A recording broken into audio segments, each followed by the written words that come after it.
கனமழையால் விளைநிலத்தை இழந்து நிர்கதியாகி நிற்கும் ராமநாதபுரம் விவசாயிகளின் வேதனையை விளக்குகிறது இந்த செய்தி தொகுப்பு.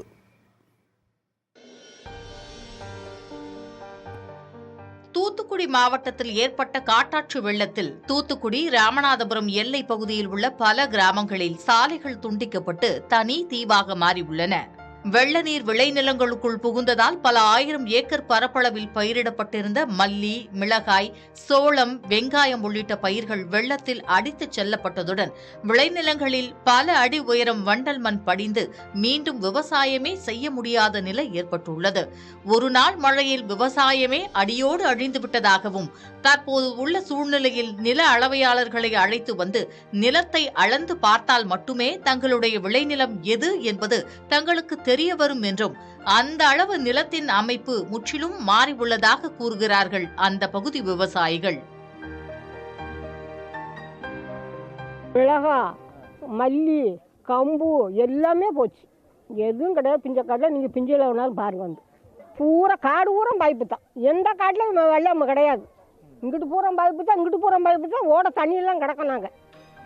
மானாவாரி பயிர்கள் அனைத்தும் வெள்ள நீரில் அடித்துச் சென்ற நிலையில் விளைநிலங்களில் சகதி தேங்கி உள்ளதால் அதனை அகற்ற பல லட்சம் ரூபாய் செலவாகும் என்கின்றனர் விவசாயிகள். அப்படி செலவு செய்தாலும் மீண்டும் பழைய நிலைக்கு விளைநிலங்கள் திரும்புமா என்கிற கேள்வி விவசாயிகளிடையே எழுந்துள்ளது.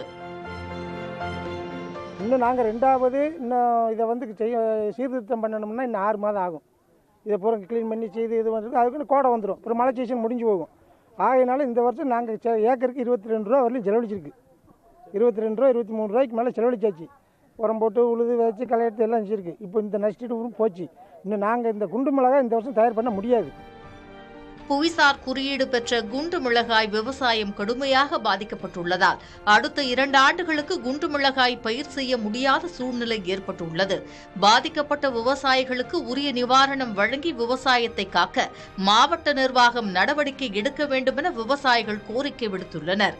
புதிய தலைமுறைக்காக ராமநாதபுரம் ஒளிப்பதிவாளர் வினோத்குமாருடன் செய்தியாளர் ஆனந்தன்.